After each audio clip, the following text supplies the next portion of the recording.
Salut à tous, bienvenue sur IGTV ou sur Wargame Lore IGTV. Vous savez maintenant j'ai deux chaînes, une chaîne qui est spécialisée 100% fluff. Pour l'instant vous retrouvez cette vidéo sur les deux chaînes, mais à terme, quand l'autre chaîne sera plus fonctionnelle, pourra voler de ses propres ailes, eh bien toutes les vidéos lore seront uniquement sur cette chaîne-là. Donc n'hésitez pas à aller vous abonner directement. Ah oui, hein, comme ça vous êtes sûr de ne pas rater les vidéos lore parce que je vais continuer à vous faire des vidéos lore toutes les semaines. Et puis vous avez même, en plus, vous avez des rediffusions d'anciennes vidéos lore le dimanche sur Wargame Lore IGTV. Et puis après, à terme, on va aussi avoir d'autres vidéos qui seront uniquement là-bas, je vous l'ai dit.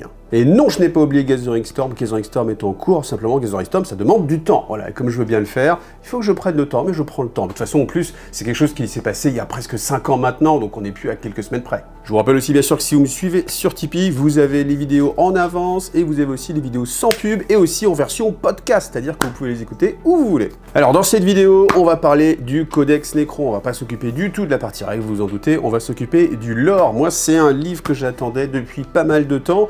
Alors déjà, j'ai mis vraiment beaucoup de temps à le recevoir, je l'ai enfin reçu, c'est super cool, comme ça j'ai pu le lire et voir où est-ce que ça progresse, où est-ce que l'histoire avance. Et on a quelques avancements et des choses que j'aurais voulu avoir comme réponse déjà depuis pas mal d'années. C'est vrai que quand il y a eu le retour du roi silencieux, eh bien je m'étais dit, ah, quelle va être la relation entre lui et Imhotep, etc., ce genre de choses.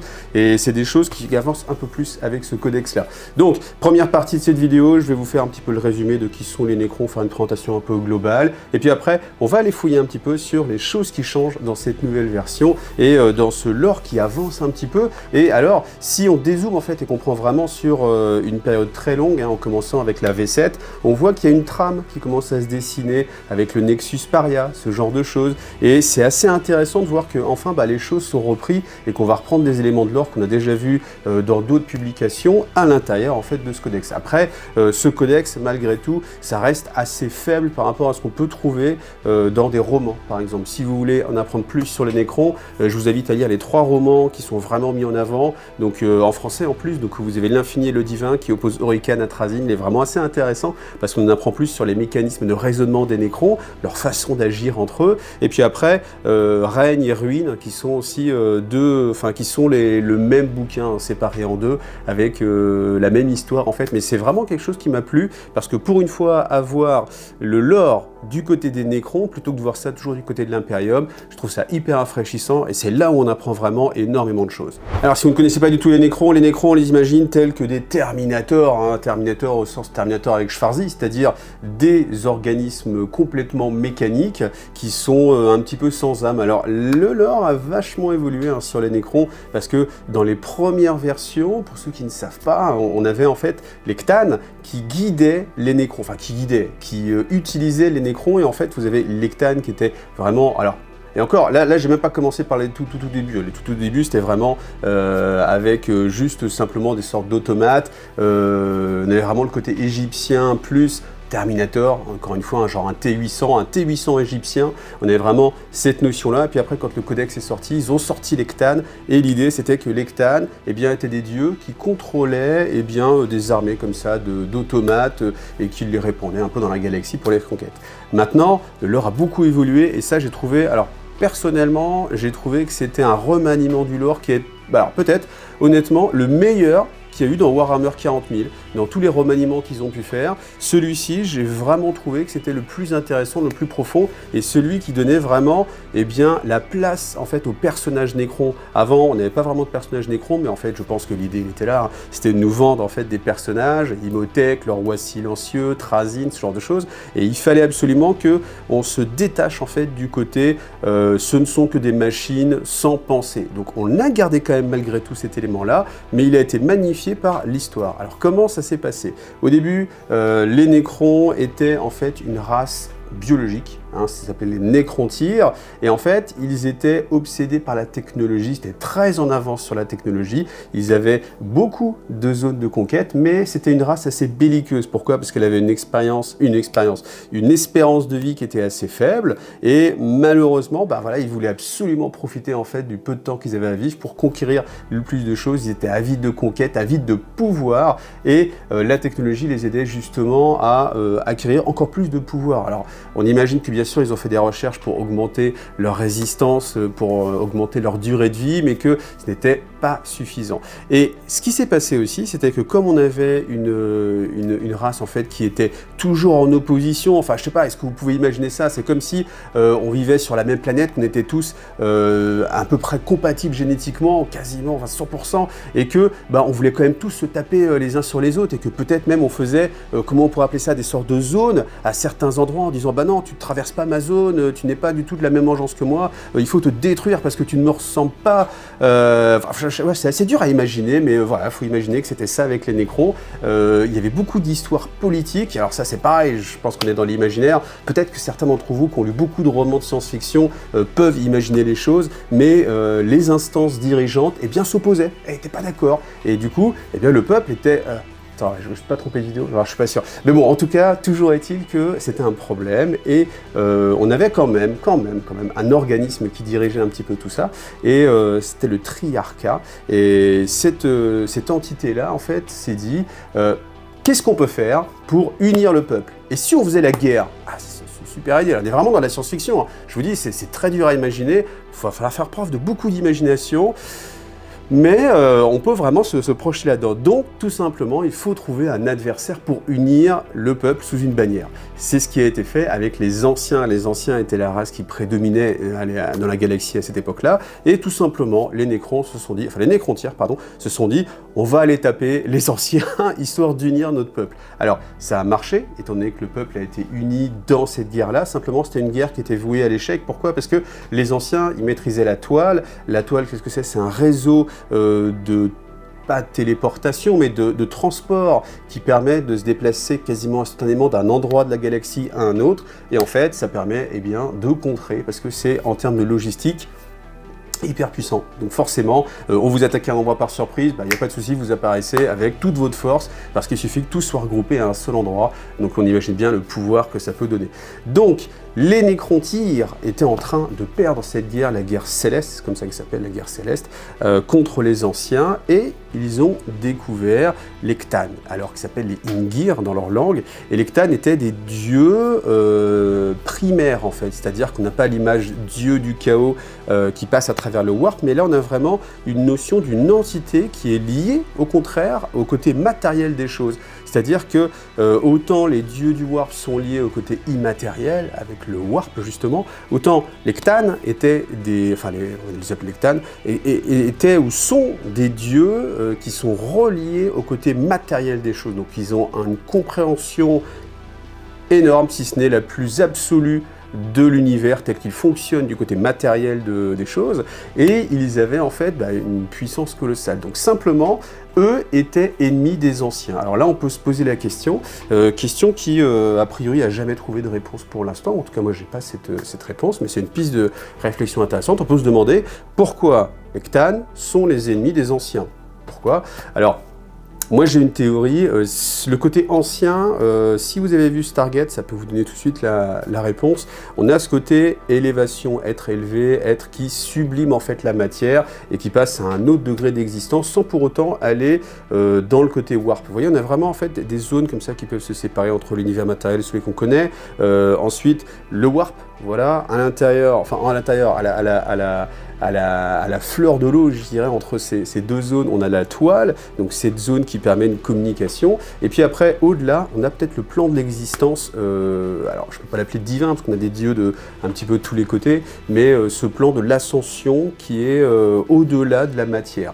Et je pense que les Anciens sont partis dans ce côté au-delà de la matière, étant donné que la puissance des Cthans, et même leur raison d'être, c'est le côté matériel, et bien, du coup, forcément, ça entrait en opposition et qu'on imagine que les Cthans voulaient garder, je sais pas, le pouvoir sur la matière et que les Anciens pouvaient ne plus avoir besoin de la matière et que du coup, ça affaiblissait peut-être leur pouvoir. Un truc comme ça. Toujours est-il que cette alliance entre les Cthans et les Nécrontyres a permis aux Nécrontyres de gagner la guerre. Donc ils ont pu chasser les Anciens, mais ils ont dû payer un prix. Ce prix, c'est tout simplement le prix de la chair. Ils ont transformé leur corps physique et biologique en un corps mécanique. Et ils ont perdu au change. Enfin, ce qu'ils ont gagné, bien sûr, c'est une immortalité. L'immortalité de la machine. Alors là, ça fait déjà plus de 60 millions d'années qu'ils existent en tant que Nécrons. Maintenant, à l'échelle de la galaxie? Est-ce que l'immortalité, voilà, enfin, ce que je veux dire par là, c'est que forcément avec l'entropie, même n'importe quel type de matière va se désagréger avec le temps, donc même si voilà, l'énergie, je suis plutôt dans cette idée-là qu'au fur et à mesure du temps, voilà, enfin bon, donc l'immortalité, on va dire l'immortalité à partir d'un certain moment, mais pas l'immortalité complète. Mais en tout cas, ils ont gagné cette immortalité, mais ils l'ont payé au prix de leur âme. Donc cette âme-là, elle a été complètement annihilée par le principe du biotransfert. Alors le biotransfert, qu'est-ce que c'était? Tout simplement, les Cthulhu ont dit: vous avez un problème, vous êtes mortel, ce qu'on vous propose, c'est tout simplement de transférer en fait votre âme, votre esprit dans une enveloppe mécanique qui, elle, sera immortelle. Et donc, vous allez pouvoir vous réparer, la maladie, c'est fini, la mortalité, c'est fini, et puis vous allez avoir accès comme ça à tout ce qui vous a toujours manqué pour conquérir la galaxie en entier. Donc, c'est ce qui s'est passé. Alors, bon gré ou mal gré, la plupart du temps, c'est plutôt mal gré, c'est-à-dire que les nécrontyres, en fait, ne voulaient pas forcément transformer en fait leur corps. Alors, on imagine que certains, au contraire, étaient heureux de le faire, mais ce qui se passait aussi, c'était que, eh bien, vous n'allez pas le croire encore à nouveau, mais tout le monde n'était pas à la même enseigne, c'est-à-dire que ceux qui avaient le pouvoir avaient un magnifique corps très fonctionnel, et ceux qui étaient simplement la populace de base, eh bien, eux, n'avaient droit qu'à un corps fonctionnel, mais avec très peu de capacité cognitive et très peu de capacité mémoriale, c'est-à-dire que tout simplement, ils perdaient leur essence. Incroyable, incroyable, de la science-fiction, incroyable.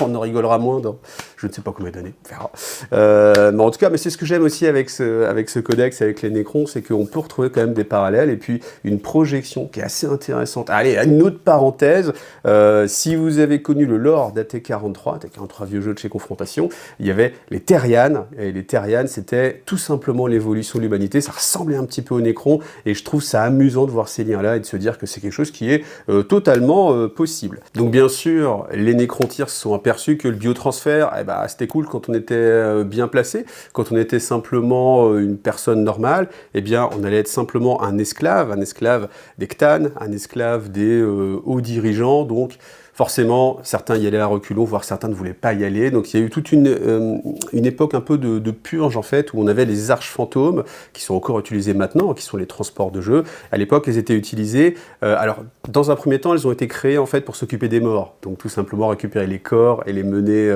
à un endroit pour les enterrer, on imagine, les brûler, des choses comme ça. Mais, à final, elles avaient été utilisées pour prendre les vivants, pour aller les emmener dans les machines de biotransfert. Donc tout simplement, ce qui se passait, c'était que les Nécrontyres rentraient dans ces machines-là, ils étaient...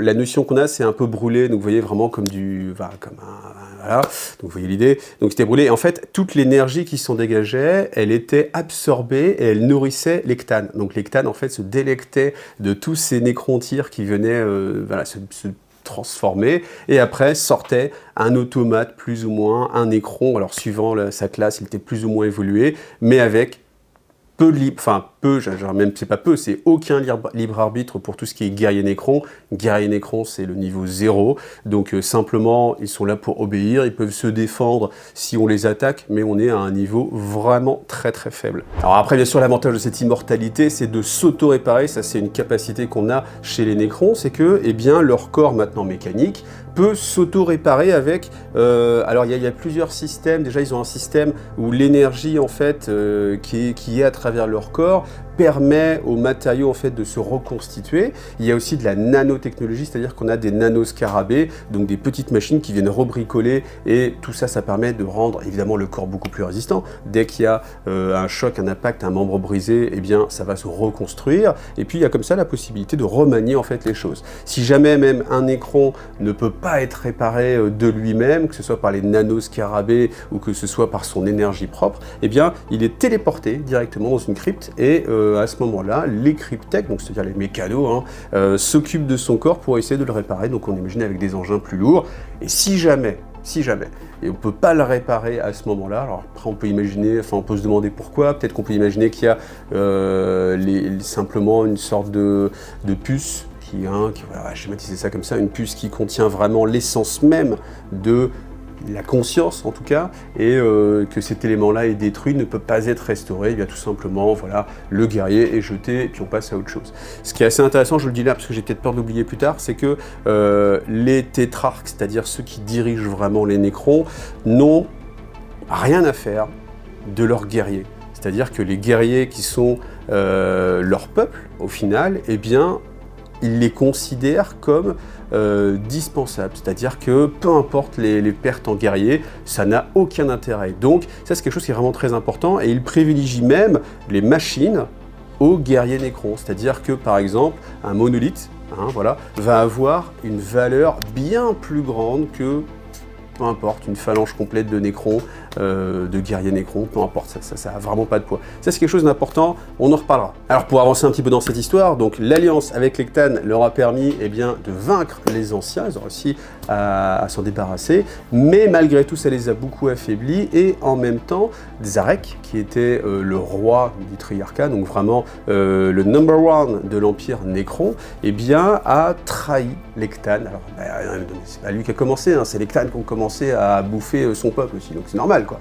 Et il a réussi, alors c'est pas expliqué, on ne sait pas, il y a juste cette notion de, en utilisant des machines incroyables, cataclysmiques, méga trop powerful, il a réussi à détruire l'Ectane, plus ou moins. Malheureusement, les Ctanes sont intimement liés à l'univers matériel, donc un petit peu comme l'Avatar, on a fait, enfin l'Avatar des Eldari, on a simplement fait des échardes, c'est-à-dire vraiment, l'écharde il est vraiment très bon, c'est vraiment, vous imaginez une entité qui se fragmente, et on a des petits éléments de cette entité-là, et ces petits éléments-là, c'est les Ctanes ou les échardes Ctanes qu'on a sur le champ de bataille, donc le Deathbringer, tout ça, le dragon du vide, enfin tout ça, ce sont justement ces morceaux, ces tout petits morceaux de Ctanes. Et en fait, ces petits morceaux-là, ils sont réutilisés comme armes, comme source d'énergie par les nécrons. Donc là, il y a aussi un passage qui est très intéressant, et c'est ça justement qui a changé par rapport à la première fois qu'on avait entendu parler des Ctanes, où ils étaient tout puissants et ils contrôlaient la masse des nécrons.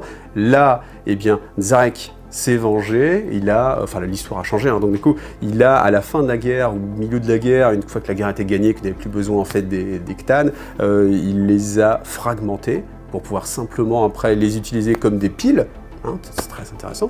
Et puis voilà. Donc ça c'est vraiment une particularité du lore que je trouve assez intéressant d'avoir fait ce changement et de rendre les seigneurs nécrons beaucoup plus pertinents parce qu'ils ont une volonté propre et justement ces volontés propres elles peuvent rentrer parfois en conflit et c'est ce qui va faire que du coup vous pouvez avoir du nécron qui affronte du nécron. Très bien. Et puis aussi des plans, et en fait, moi je pense beaucoup à Trazyn, qui est un de mes personnages préférés. C'est typiquement le collectionneur dans l'univers de Marvel. C'est le gars qui va récupérer en fait des pièces vivantes pour reconstituer en fait l'histoire globale de la galaxie, et c'est son rôle de reconstituer l'histoire. Alors, il n'a pas de bienveillance, ça c'est important à noter, il n'a pas de bienveillance en disant « Ah non, je veux garder quand même une trace ». C'est juste vraiment le côté très archivage des choses, donc peu importe si ça va coûter la vie à des millions d'êtres vivants, peu importe, c'est juste en fait de récupérer l'information. Alors, à la fin de la guerre céleste, les Eldari étaient aussi très puissants et ils bénéficiaient pleinement de la toile.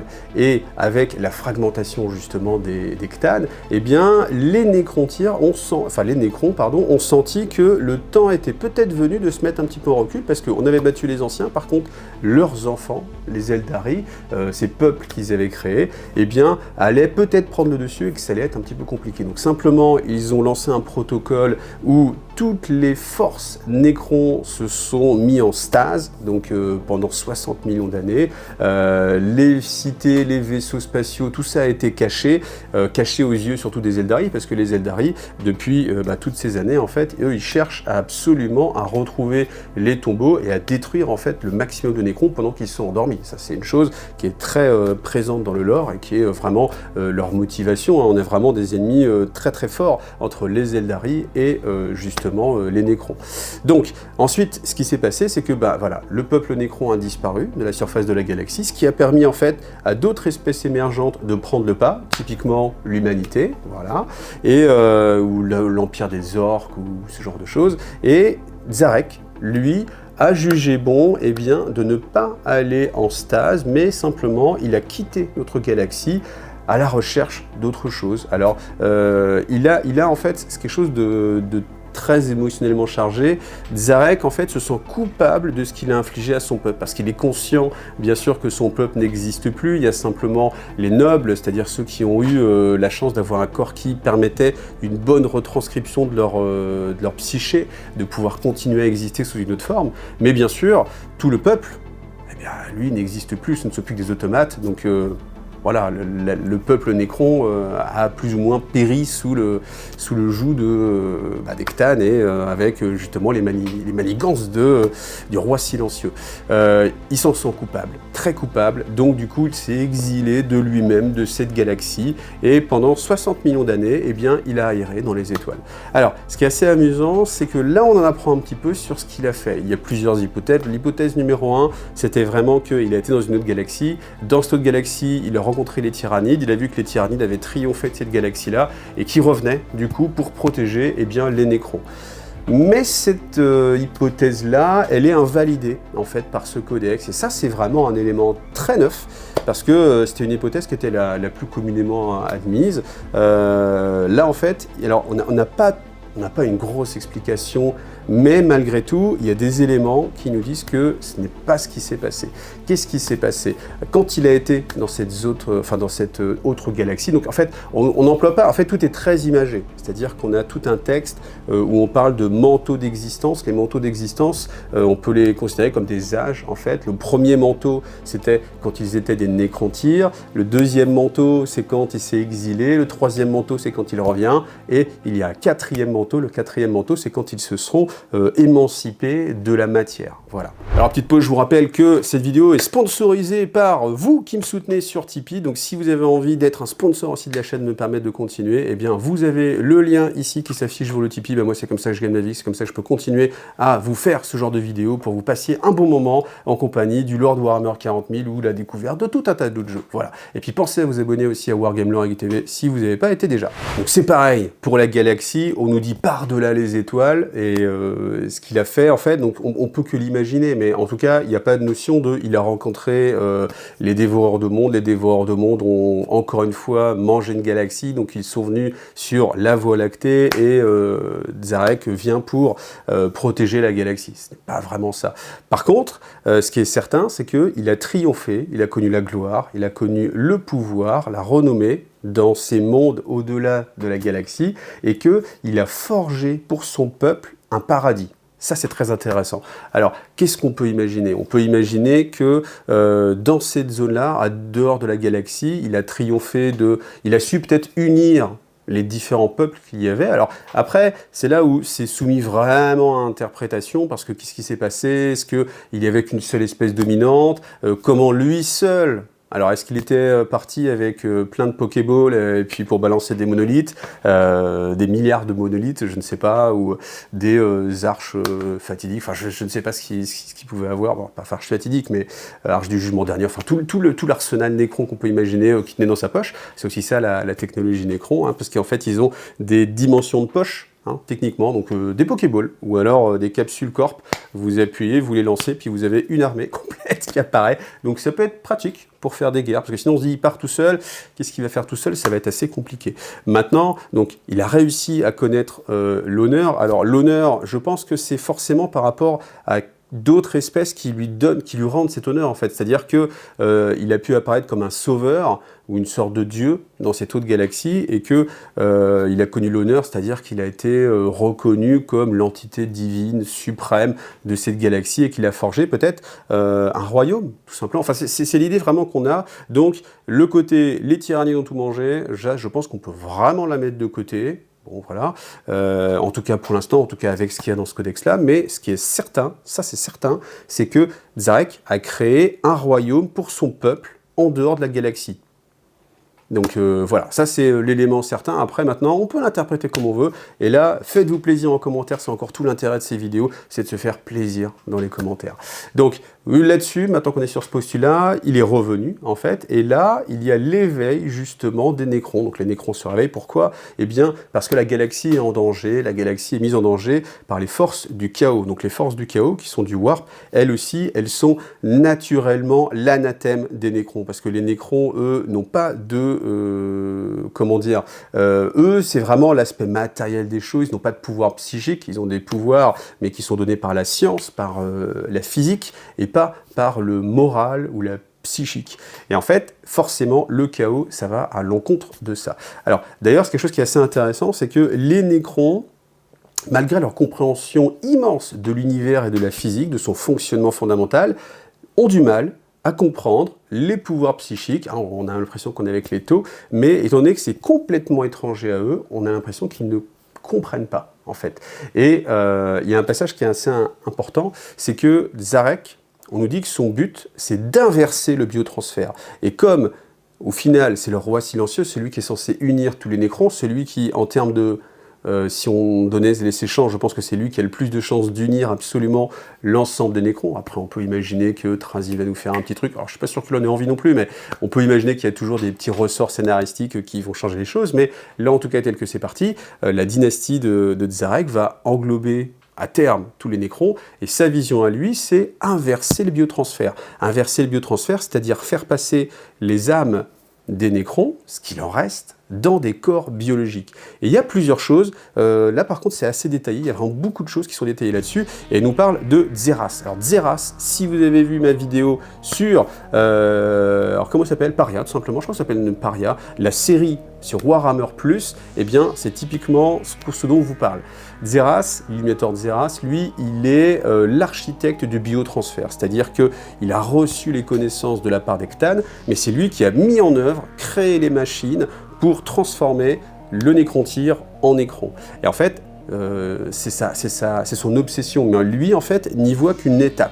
C'est-à-dire que ce qu'il imagine, c'est vraiment ce que je vous disais au début de la vidéo, c'était qu'on passe d'un corps biologique à un corps mécanique, et qu'après, on passe au-delà de la matière et on devient purement énergie, une sorte de dieu, d'entité, l'ascension. C'est ces choses-là. Alors, après, c'est pas du tout illusoire, étant donné qu'il a connu les anciens, donc on imagine que bah, voilà, c'est totalement plausible et que c'est peut-être le chemin un peu naturel. En tout cas, c'est quelque chose qu'on retrouve beaucoup dans la science-fiction. Encore une fois, je reprends Stargate parce que je pense qu'il doit être le plus connu, c'est passé à la télé, vous avez sans doute vu ça. On a le côté physique et le côté l'évolution suprême, c'est eh bien le côté uniquement mental, on s'affranchit des lois de la physique, etc. Et je pense que l'étape intermédiaire, et qu'on retrouve aussi dans beaucoup de science-fiction, c'est l'étape mécanique, où on s'affranchit des limites de la chair est faible, et donc on va remplacer ça par eh bien, des organismes mécaniques qui permettent d'avoir une plus grande accès à la mémoire, enfin vous imaginez bien le transhumanisme, c'est vraiment la porte ouverte à beaucoup de choses, mais si on est dans un truc positif, c'est que ça nous permet, bah, par exemple, moi j'ai beaucoup aimé, j'avais lu en fait une nouvelle où l'idée c'était que, on va le retrouver sur beaucoup de choses, on le retrouve dans 2001 d'Arthur C. Clarke, ce genre de choses, les entités biologiques, leur destin, c'est justement de découvrir la technologie pour se décharger des limites matérielles, enfin pas des limites matérielles, mais des limites biologiques, pour se transcender et devenir des entités mécaniques, ce qui leur permet eh bien, de vivre beaucoup plus longtemps et beaucoup plus efficacement. Parce que voilà, on peut imaginer ça, et que bah, tout simplement notre destin c'est de devenir peut-être à un moment une sorte de vaisseau spatial, voilà, j'aime bien ce côté SF. Alors après je repense à plein d'autres choses aussi, où on peut aller plonger à droite à gauche, on a l'occasion d'en reparler en live, ce sera peut-être plus le moment. Là si je reviens sur cette histoire-là, du coup, Xerath, eh bien, comme on l'a vu dans la série sur Warhammer+, il étudie en fait les conséquences de l'inversement plutôt du biotransfert, et il essaie de comprendre la nature même de la foi, de la force que ça peut donner aux humains, et les pouvoirs warp, etc., ce genre de choses. Maintenant, on nous dit que malgré toutes ces connaissances, eh bien, il y a peut-être un élément qui lui manque pour comprendre le vivant, c'est parce qu'il y a autre chose que simplement la réalité de la physique, la réalité des réactions chimiques, et qu'on est au-delà de ça. Et cette partie-là, eh bien, il ne peut pas l'analyser, donc forcément, ça va toujours lui manquer. Toujours est-il que Zarek, le roi silencieux, lui, eh bien, il va utiliser en fait justement Xerath pour essayer de lui dire bah, tu as réussi à faire le biotransfert, maintenant est-ce qu'il y a capacité de revenir en arrière? Et c'est le but pour l'instant. Alors lui, Xerath, il le voit comme une façon bah, d'étudier les choses, de comprendre un peu les mécanismes, parce qu'on imagine bien que s'il peut aller dans un sens, revenir dans l'autre, et au bout d'un moment, il va bien maîtriser les choses et se dire bah, peut-être qu'il y a moyen, hop, voilà, j'ai trouvé la clé pour comprendre complètement les choses et puis aller au-delà. Ce qui se passe, c'est que donc on a Zarek, son but, réinverser le biotransfert, ça c'est quelque chose, au début, franchement, je voulais faire la vidéo rien que là-dessus, parce que je trouve que c'est immense, j'ai énormément de choses à dire là-dessus. Ça va faire une vidéo longue comme d'habitude, mais je pense que c'est hyper important d'en parler en détail et allez, je me lance, on verra après. Ou alors je fais une vidéo à part, ah, je sais pas, je suis toujours en train d'hésiter. Est-ce que je vous fais une vidéo à part sur le biotransfert? Non, on va essayer de tout faire en même temps, peut-être qu'elle sera en 2 parties, je sais pas, on verra. Mais en tout cas, le but de Zarek, inverser le biotransfert. Donc c'est-à-dire que les nécrons retrouvent un corps biologique. Et ensuite, vaincre toutes les difficultés qui est dans cette galaxie, pour ensuite aller dans le royaume qui est prêt et qui attend les nécrontiers, ou les nécrons 2.0, ou les nécrons bio, hein, ou les nécrons éveillés, peu importe. Ce qui va se passer maintenant, c'est que moi, il y a plein de questions qui s'ouvrent avec ça. Première question, numéro 1, est-ce que c'est vraiment la volonté de tous les nécrons de redevenir biologiques? Pas forcément, au contraire, ils ont goûté maintenant à cette immortalité et on imagine que maintenant, après avoir vécu des milliers d'années, si on leur dit bah ok très bien tu reviens dans un corps, maintenant tu vas voir que... Alors je pense qu'ils vont essayer de caper le plus possible, donc on peut aller sur du 10 000 ans, mais même 10 000 ans, c'est très faible par rapport à l'éternité. Hein. Donc forcément, je ne suis pas certain que l'ensemble des nécrons voudraient repartir de ce côté-là. Maintenant, les guerriers, le peuple, donc on va dire peut-être 95% de la race des nécrontiers a été annihilée par le biotransfert. Donc ils sont devenus des guerriers nécrons de base, et en fait, quand tu vas inverser le biotransfert, qu'est-ce qui va rester? Rien en fait. Qu'est-ce qui va rester? Juste une forme biologique très puissante, ou une forme ascensionnée, ça se dit pas, mais on va le dire comme ça, ascendationnée, mais rien d'autre en fait. Donc je trouve que là il y a un vide, et même si le but c'est de retrouver en fait tout ce qui constitue le côté biologique des choses. Alors on nous parle aussi de... Alors ça fait plaisir parce que depuis que j'ai fait ma vidéo sur la sexualité chez les Eldar, là vous voulez que j'en mette partout, hein, on le demande tout le temps. Donc la sexualité chez les nécrons, donc elle est totalement inexistante.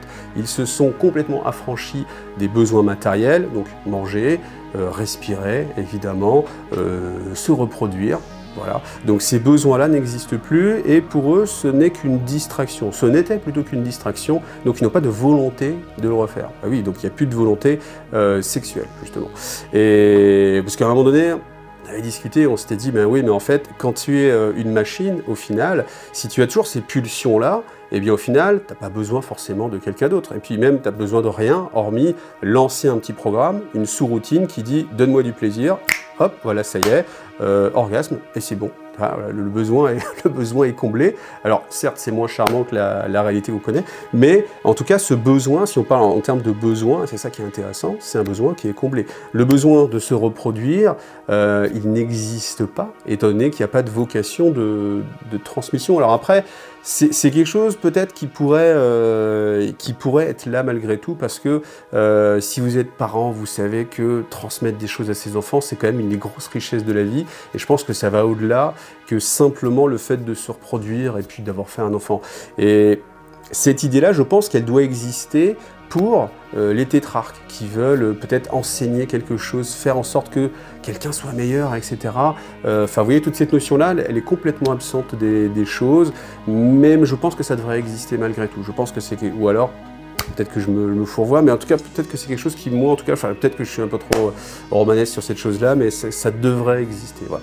Toujours est-il que, si on en revient aux choses, à savoir inversion du biotransfert, donc la plupart des gens ne vont plus exister, donc on va repartir avec quoi? On va repartir avec simplement les nobles, donc un peuple très faible. Donc on peut imaginer une sorte un peu d'Olympe, c'est-à-dire où on aurait un royaume où il y aurait, alors je sais pas quel nom, moi je peux pas vous donner un nom, il y a des milliards de Nécrons, donc on peut imaginer, je sais pas, on va dire 1000 individus triés sur le volet, l'élite de l'élite de l'élite de l'élite, qui eux retourneraient dans un corps biologique.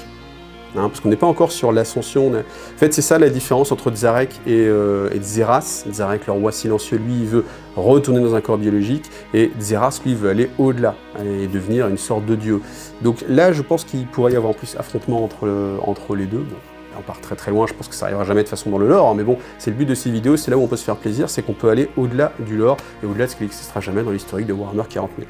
En tout cas, toujours est-il, encore une fois, que si on avance là-dessus, il y a aussi des tas de problématiques avec les afflictions qu'ont les Nécrons. Les afflictions qu'ont les Nécrons, on va en reparler, il y a le culte destroyer. Culte destroyer, c'est tout simplement ceux qui veulent annihiler la vie. Leur but, annihiler la vie sous toutes ses formes. Toutes ses formes, c'est-à-dire un humain, un orc, un eldar, un arbre, un champignon, un microbe. Un microbe. Et en fait, les destroyers, quand ils sont lâchés, leur but c'est d'annihiler toute la vie. Alors bien sûr, la vie qui est la plus visible, typiquement l'Imperium qui est en train de faire des machines, etc. Donc là, bien sûr, c'est une vie qu'on va détruire assez facilement en plus. Mais quand ils sont lâchés sur un monde, ils vont continuer à errer sur ce monde et annihiler toute la vie, l'herbe, les bactéries, les fleurs, les oiseaux, etc., etc. Et dans cette notion-là, je pense que c'est complètement incompatible avec le retour et l'inversion du biotransfert. Ce qui veut dire qu'à un moment, il y aura forcément une lutte entre Zarek et puis tout ce qui est culte destroyer, sachant que les cultes destroyers sont quand même très puissants et très nombreux. Donc, voilà. Alors, petit passage aussi, on nous a toujours dit que les cultes destroyers, c'était une affliction mentale qui était jugée très dangereuse et pouvant être contagieuse aussi. On va bien sûr parler des dépeceurs, etc. Mais le culte destroyer aussi, c'est une affliction où les Nécrons essayent de l'éviter pour ne pas tomber dans cette maladie. Or, on n'a jamais eu connaissance d'un lore qui passait du côté destroyer. Voilà. Donc, voilà. En tout cas, on met de côté le culte destroyer. Donc je vous parlais après de la malédiction de Lunanganor, un truc comme ça, j'essaierai de vous retrouver le nom exact, je crois que le culte c'est pas grave, mais en tout cas, c'était un Cthane, quand il a été détruit en écharde, eh bien il a jeté une malédiction et il a jeté la faim, la malédiction de la faim, sur les Nécrons. Et c'est parmi ceux-là, ou alors cette affliction, c'était assez subtil et mesquin, ce n'est pas quelque chose qui s'est révélé tout de suite, donc ça a mis quelques milliers d'années. Donc les Nécrons se sont répartis dans différentes zones géographiques, et au bout d'un moment, la faim est apparue. Et en fait, chez ces Nécrons-là, eh bien, il y a une obsession pour se nourrir. Se nourrir, donc manger, manger leurs ennemis, manger de la chair, alors que ça n'est pas possible avec leur enveloppe.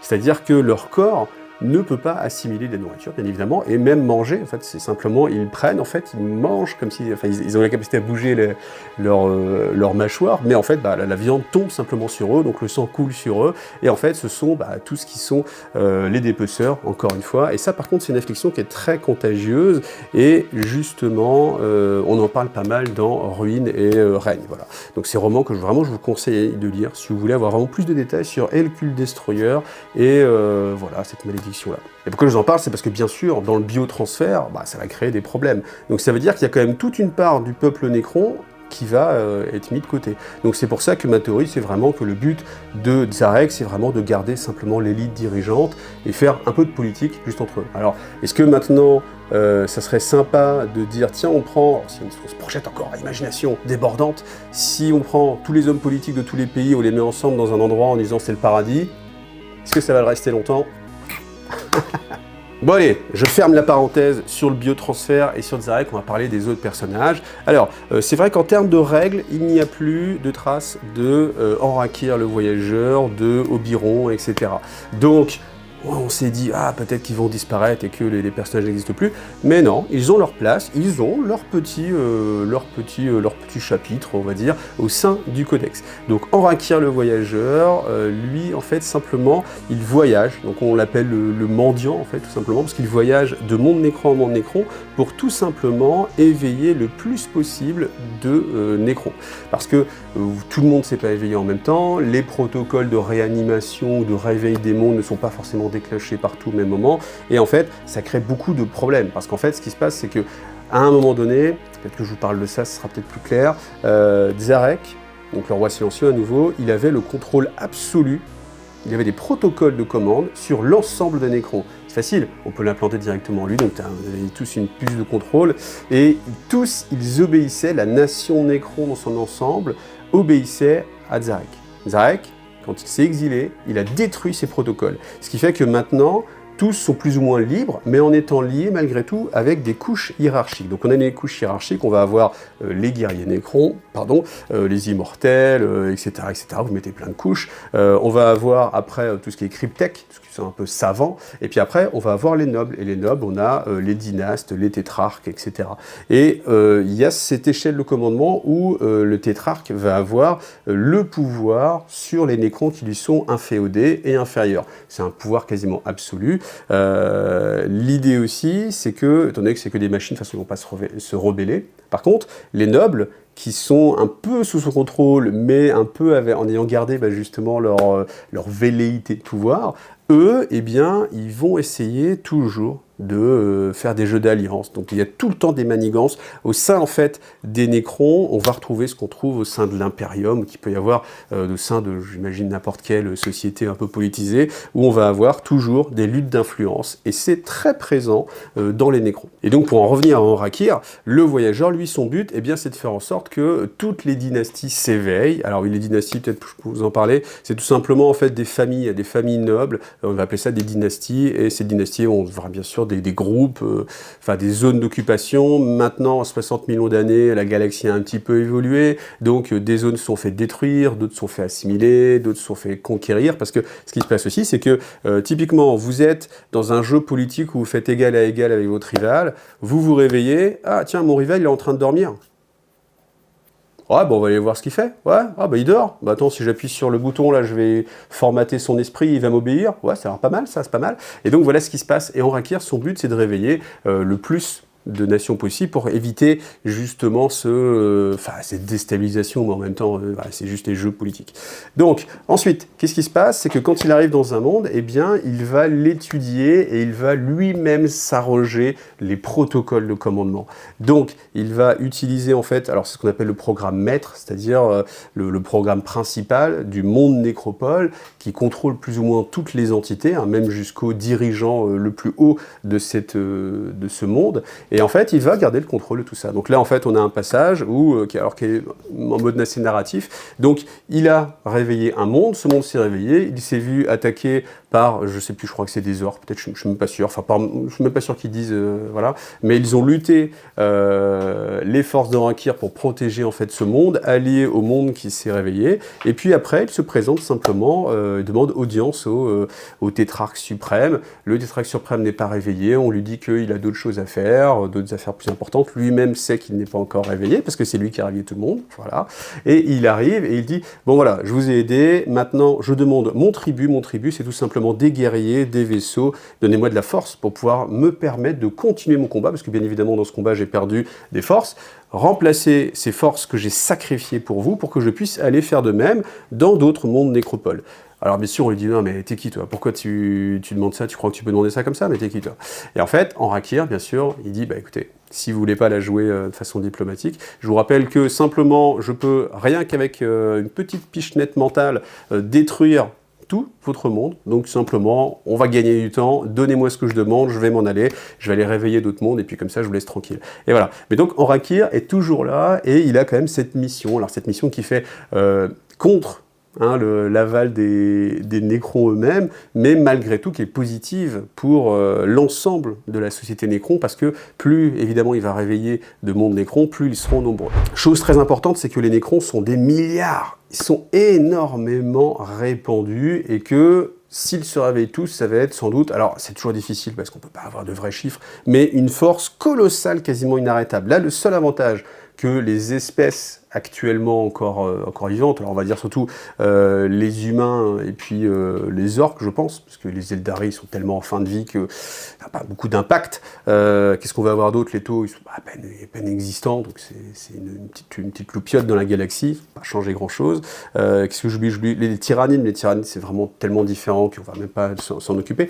Mais vraiment, si tous les nécrons venaient à s'unir, ils prendraient le contrôle simplement de la galaxie. Est-ce qu'il serait suffisant pour éradiquer une flotte ruche complète, ou en tout cas la menace tyrannide, je ne sais pas. Après, on peut aussi imaginer, si on revient sur ce que je vous dis tout à l'heure, à savoir que Zarek est revenu dans notre galaxie, peut-être tout simplement, et ça c'est une théorie qu'on a déjà expliquée avec les tyrannides, c'est que les tyrannides étaient dans cette galaxie, ont perdu contre Zarek, et viennent dans cette galaxie-là, et que Zarek les suit. Il a gagné là-bas, il a créé son monde idéal, et puis il revient dans la nôtre, et ce qui reste des tyrannides, et bien simplement veut reprendre ses forces ici, et voilà. Donc ça, c'est une théorie qui n'est pas démentie par tout ce qu'on a pu lire jusqu'à présent, donc qui paraît assez plausible, hein, c'est assez intéressant. Donc on imagine qu'il va avoir la force peut-être de lutter contre les tyrannides, mais après, on ne sait jamais, hein, avec toute la biomasse qui est dans notre galaxie, on peut... j'aime bien les tyrannides aussi, vous comprenez bien, il faut bien que voilà. Bon, après, de toute façon, on imagine qu'il y aura toujours un équilibre global au fil des versions. Là, on a Léviathan qui est sorti. Ouh là là, les tyrannides, c'est très dangereux.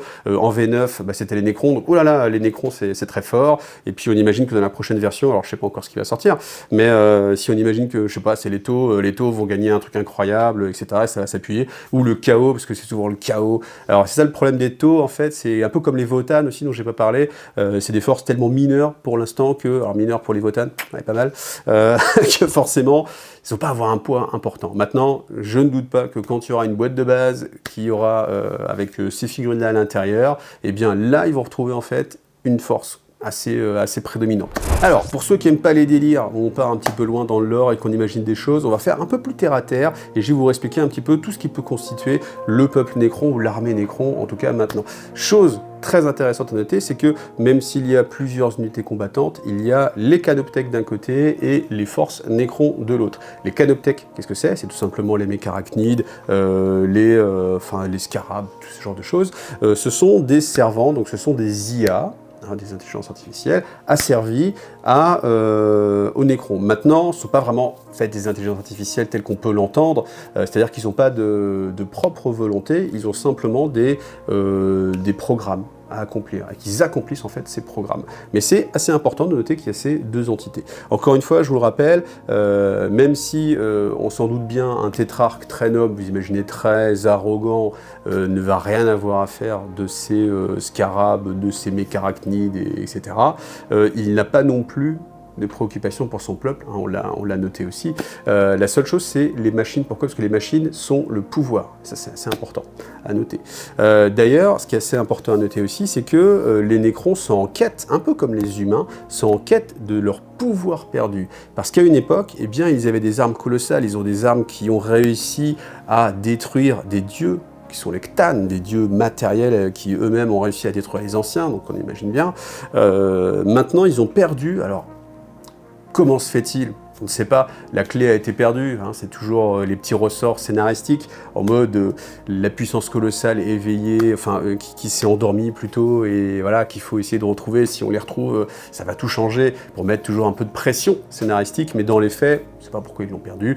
Il y a aussi une dynastie qui était spécialisée dans la destruction d'étoiles, donc il y avait des armes qui détruisaient les étoiles, tout simplement. C'était le châtiment pour ceux qui s'étaient mal comportés contre la dynastie, ou voilà, tout simplement. C'est pareil, ils ont perdu ces armes. Oh, mince, parce que j'ai mis les clés de mon supramonolithe qui détruit les planètes. Ah bah zut alors.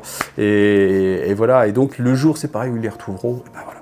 Mais ça leur permet d'avoir une sorte de quête, comme ça, où ils cherchent, un peu comme le Mechanicus avec les schémas de construction standardisés, ils sont en quête de retrouver leur puissance perdue. Donc, même pour eux, vous voyez, il y a quand même plusieurs évolutions qui sont sympas. Il y a ce côté, si on imagine qu'ils réussissent à retrouver leur pouvoir perdu, si on imagine qu'ils peuvent aller vers l'ascension, et si on imagine qu'ils peuvent inverser le biotransfert, ou alors, si encore plus basiquement, tous s'unir sous la bannière de Zarek, et réussir à reconquérir en fait la galaxie, ce qu'ils ont déjà fait par le passé. C'est important. Alors, je vous ai beaucoup parlé de Zarek beaucoup moins d'Imhotep. Imhotep était le personnage emblématique. Imhotep appartient à la dynastie Sotek. Alors ce qui est important, c'est que c'était un Némésor. Un Némésor, c'est simplement le haut général, le plus haut gradé en termes militaires. Et en fait, il a été éveillé au sein de la dynastie Sotek parce que eh bien, les différents nobles de la maison Sotek se tiraient un petit peu dans les pattes et on s'est dit, ah tiens, si je prends Némésor Imhotep, il est balèze lui, hein, donc ça devrait être un gros atout. Ce qui s'est passé, c'est qu'il est tellement fort, tellement compétent qu'il a pris en fait le lead de toute la dynastie Sotek et que, fort de sa capacité innée à comprendre les mécanismes de la guerre, eh bien, il sait toujours quoi faire, à quel moment, à quel endroit. Donc Sun Tzu, le maître de guerre, vous avez Imhotep.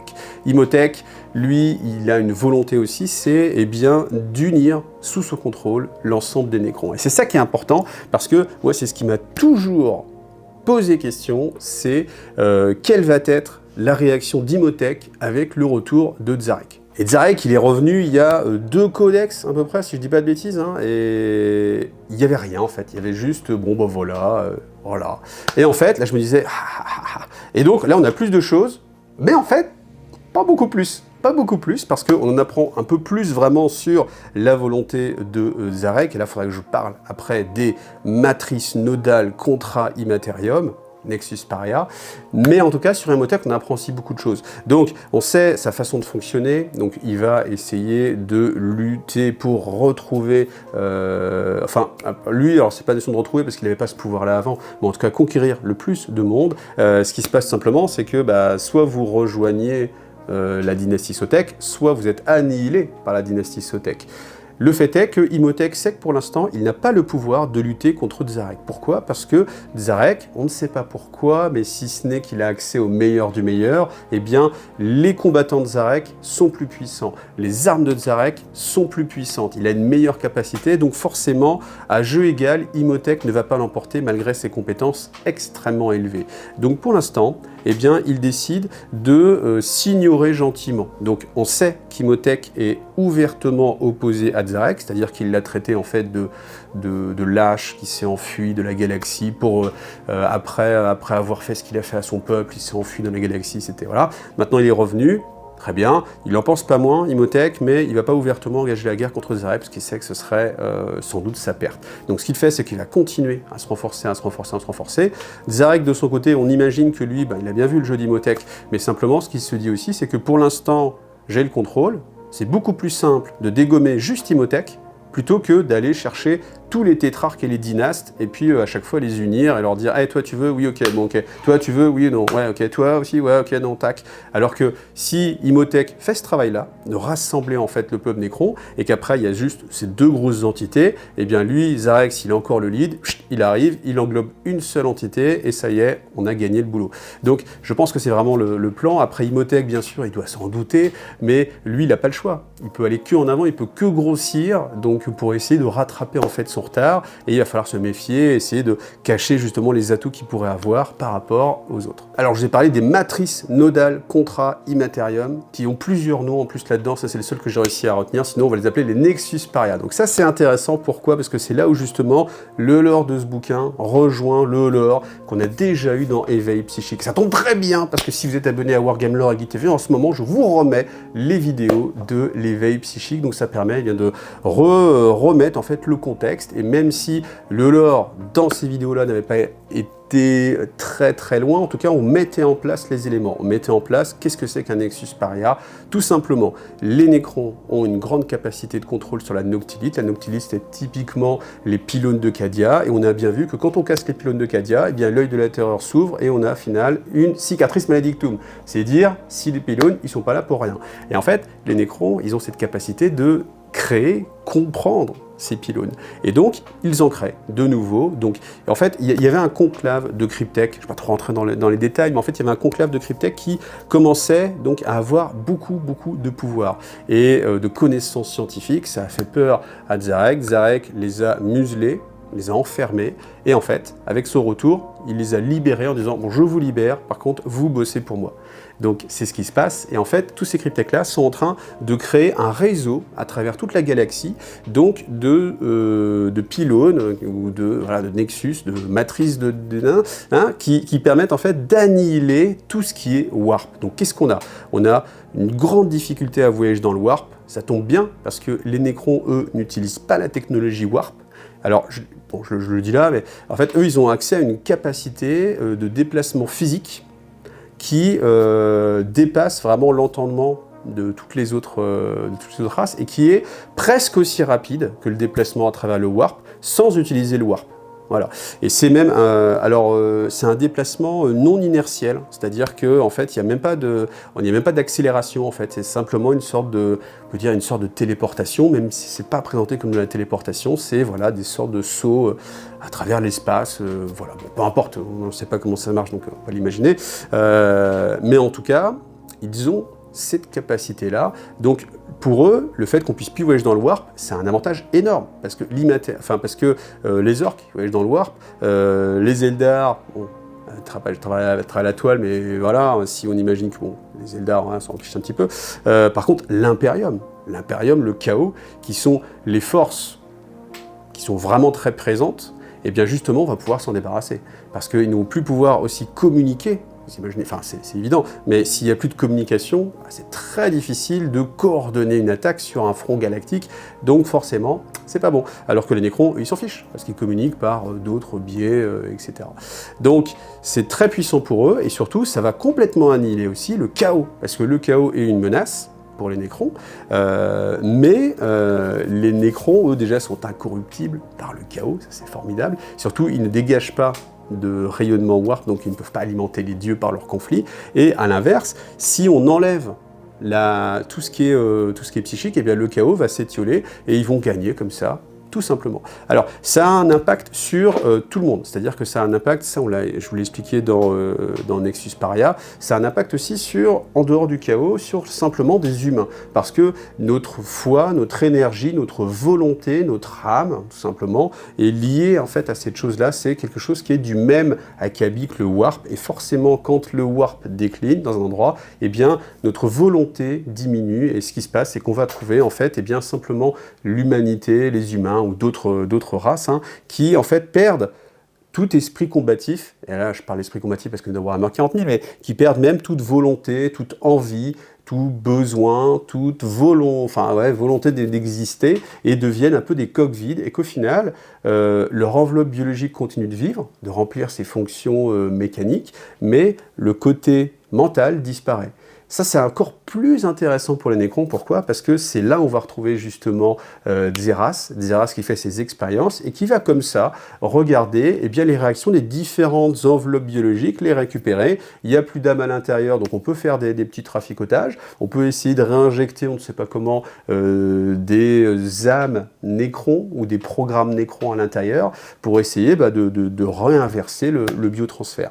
Donc, la seule chose qui est notable, c'est que les sœurs de bataille qui ont la foi en l'empereur ne sont pas affectés par le Nexus Paria. Et c'est justement là où, ce que je vous disais tout à l'heure, Xerath, il ne va pas pouvoir analyser cette chose-là, et c'est ce qu'il met en défaut. C'est que, au-delà du warp, au-delà des capacités physiques des choses, il y a cette notion de avoir la foi. Et la foi, ça ne peut pas être expliqué, ça ne peut pas être quantifié, ça ne peut pas être étudié par dissection, par expérience scientifique, et c'est très fort, c'est très présent, ça existe, c'est matérialisé par les sœurs de bataille qui peuvent faire des choses incroyables, faire apparaître, je vous ai fait une vidéo dessus, donc allez la voir, faire apparaître des crânes lumineux qui les défendent contre les entités, etc.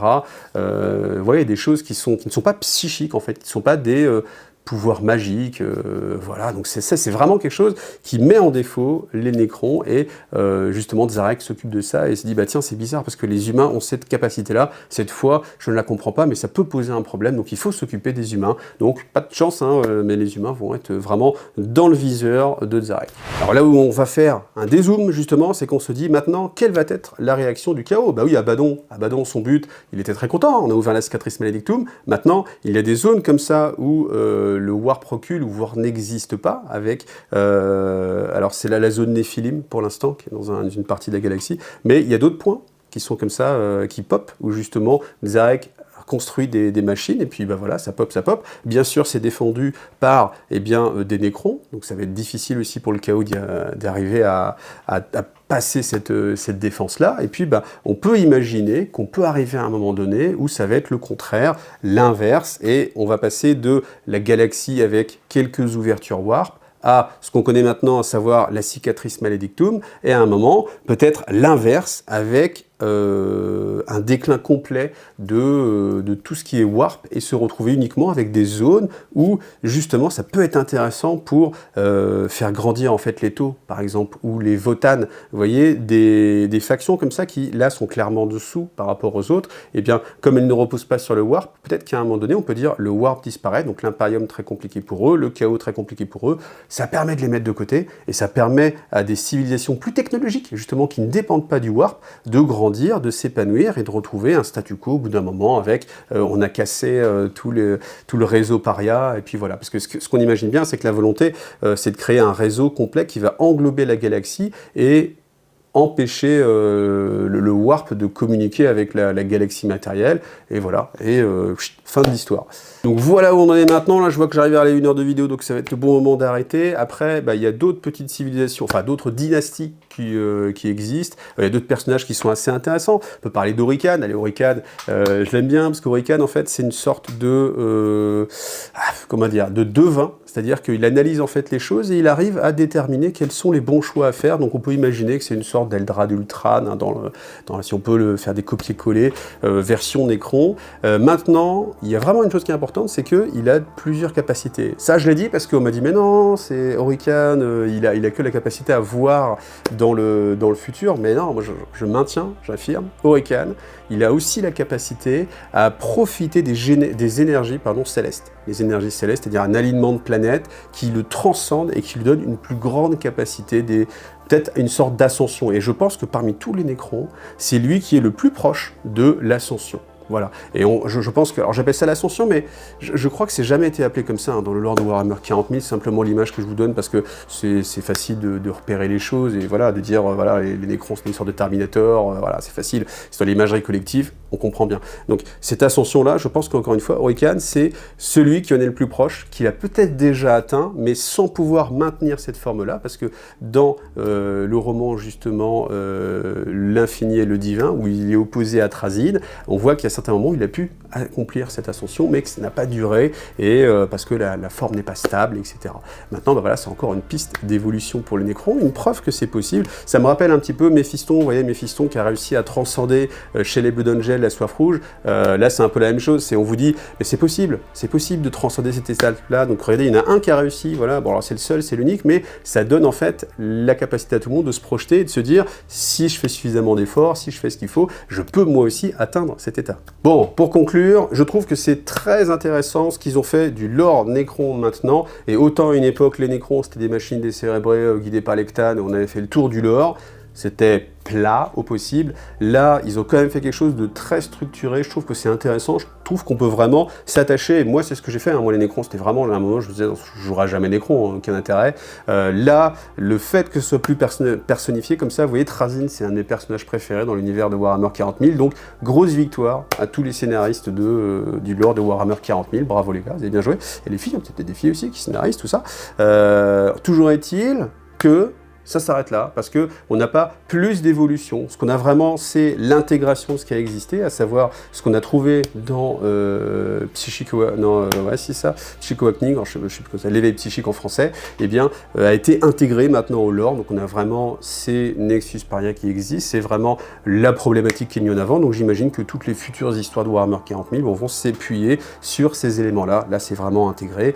Zarek est en train de créer une contre-cicatrice maledictum. Voilà, parce qu'il y a la cicatrice maledictum avec Abaddon, on a Zarek qui a créé le contre-coup, et on a l'Imperium qui est entre ça et qui va essayer de jongler, et puis on a les Tyrannides qui arrivent par en dessous, là, comme ça, voilà, et puis on a les Votannes, comme ça, là, qui sont au milieu, qui partent. Mais c'est marrant parce qu'on a vraiment cette image de... on coupe la galaxie en deux, après, elle est tassée sur le côté, après, il y a cette force du centre qui arrive, et puis après, vous avez les tyrannides qui tassent vers le haut. Donc on imagine toujours quelque chose tassé vers le bas, ou les tyrannides qui font une mâchoire sur la galaxie. Mais c'est assez amusant de voir tous les conflits comme ça, comment ils sont intégrés. Je trouve que pour l'instant, tout tient globalement, vaguement la route. On a les orques qui sont saupoudrés un petit peu partout et qui, tac, tac, tac, qui bougent dans tout ça. Donc c'est très intéressant. Maintenant, reste à savoir ce qu'on va avoir, et on va bientôt avoir un bouquin de campagne qui a été teasé sur justement le Nexus Paria. Ça tombe bien comme par hasard, vous avez une vidéo qui est tombée sur Warhammer+, incroyable. Donc tout ça, ça va faire un tout cohérent, et je pense vraiment, j'attends avec impatience ce bouquin, parce qu'il va faire certainement avancer le lore, et c'est la nouvelle façon maintenant, enfin on l'a déjà vu depuis plusieurs années, mais c'est comme ça que le lore avance dans Warhammer 40 000, vous avez les codex qui vous font une trame narrative globale, basique en fait, vraiment le point d'accès. Si vous voulez vraiment fouiller, vous avez les romans, et si vous voulez en savoir plus un petit peu, mais sans aller dans du micro-détail, vous avez les campagnes narratives, dont la campagne narrative qui va arriver, avec son mode crusade et tout ça, dans tout le système de jeu bien sûr, mais vraiment toute cette exploration de qu'est-ce qui va se passer maintenant. Voilà. En tout cas, j'espère que d'habitude cette vidéo vous a plu, que vous avez envie de jouer Necron peut-être, pourquoi pas, hein. Vous pouvez récupérer des figurines assez facilement maintenant, les figurines sont assez magnifiques, en plus ce qu'ils ont ressorti c'est quand même assez joli. En tout cas, si ça vous a plu comme d'habitude, vous pouvez vous abonner, vous pouvez liker, vous pouvez nous mettre un petit coup de Tipeee, ou un gros coup de Tipeee, franchement je dis pas non, pour m'aider comme ça à continuer, parce que c'est comme ça que je gagne ma vie, tout simplement, à travers eh bien, la générosité que vous pouvez avoir pour que je continue à partager ma passion pour le lore, pour les Necrons et pour les tyrannides, et pour les taux, et pour les orques, et un peu moins pour l'impérium, mais bon, il faut bien équilibrer les choses. Voilà. Merci à vous en tout cas, et à bientôt. Salut à tous.